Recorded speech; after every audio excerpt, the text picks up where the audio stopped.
technology. His question is, why is the Islamic world so sensitive to criticism? And why does Salman Rushdie or a European cartoonist receive death threats? The practice of fatwas to be more precise. Isn't there a better way to react to this? There should be. Sister asked a good question on behalf of a non-Muslim brother, that why are Muslims so sensitive to criticism? And in reference to Salman Rushdie, why are you so sensitive to criticism? Sister, every individual is sensitive.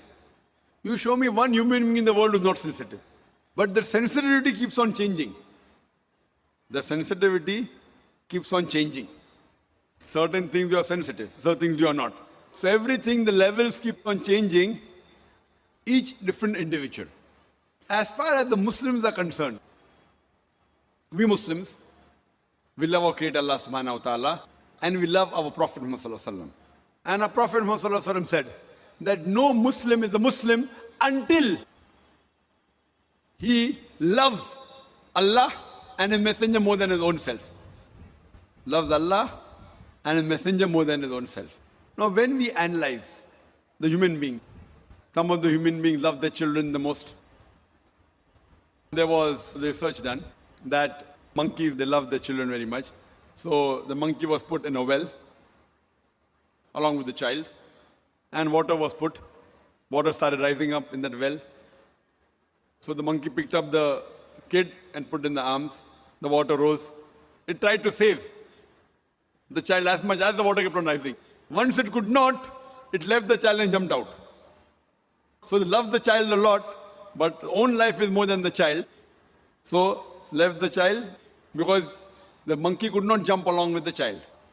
Just experiment. Similarly, people like the children, they like their own life, etc. But as far as the Muslims are concerned, we love Allah and His Messenger more than ourselves. For example, if you abuse me, I would not like it, but I would not mind it. I would not like it, but I would not mind it. Okay, no problem. But if you abuse Allah and His Messenger, I would feel more hurt. It is not sensitive, it is because they are the closest to me. So to the Muslims, Allah and the Messenger are the closest. Even closer than our children, closer than our wives, closer than our husband, closer than our own life.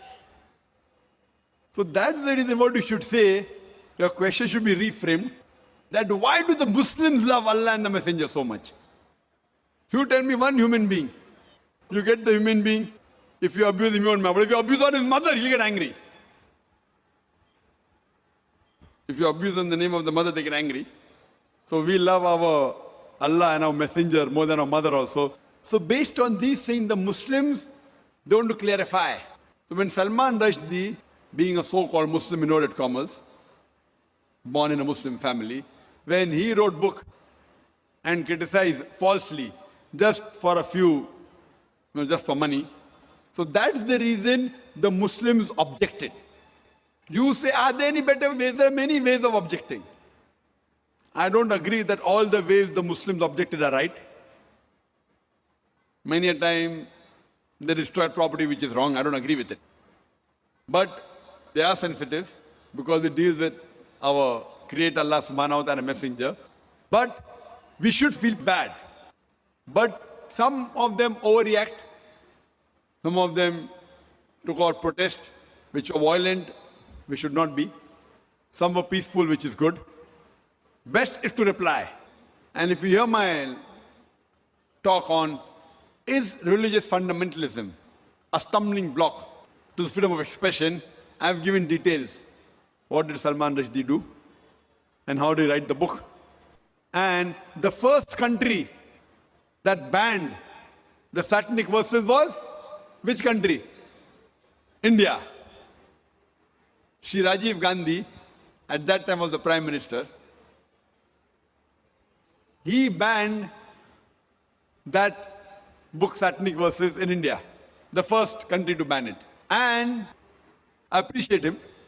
But unknowingly, he did not know that in that same Satanic Verses, besides speaking bad about Prophet of Islam and Allah subhanahu wa ta'ala, he even spoke bad about Sita and Ram, Sri Ram, which people, when they read the book, they may not realize, they just superficially read it. And imagine, I'm asking the question to the British government. A few years back, there was an American author, writer, who uses a 4-letter word for Margaret Thatcher's policies. Margaret Thatcher's policy. 4-letter word, father, uncle, cousin, king. And they banned him from coming to UK. Why? He uses the 4-letter word. This Salman Rushdie, he uses the same word and makes it active, ing, many times for the British policy, for Margaret Thatcher, and he calls her, you know what, in his book, Maggie the bitch. Now fine, if you say, maybe the Britishers are bold, they wouldn't mind. But imagine if you meet the son of Margaret Thatcher and tell him that Salman Rushdie called you a son of a bitch. What will he do? He will hammer you. So everyone is sensitive depending upon what the sensitivity is. Imagine the same British government which banned another American author for using a 4-letter word, allows Salman Rushdie. Why? The reason is why? Because he abuses our Prophet Muhammad Sallallahu Alaihi Wasallam. So because he abuses the Prophet Muhammad Sallallahu Alaihi Wasallam, they can digest the same 4-letter word for Margaret Thatcher because he abused the Prophet of Islam. So this is how the policies keep on changing. So what we realize that in Islam, there is freedom of expression, the freedom of speech, but it should not go beyond the limit. It should not hurt anyone. And it should be with proof. If it hurts anyone and if it's logical and proof, it's different. But you cannot malign anyone. Maligning and backbiting is not allowed in Islam. So based on that, the Muslims, because Salman Rushdie, he maligned and he abused our Prophet Muhammad, that's the reason the Muslims felt bad and they agitated, which agree with it. And if we analyze, in most of the religions, the punishment for blasphemy is high.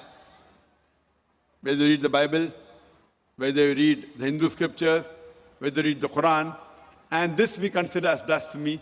That's the reason the Muslims were angry and we were sensitive, because he spoke against to something which we love much more than our life. Hope that answers the question.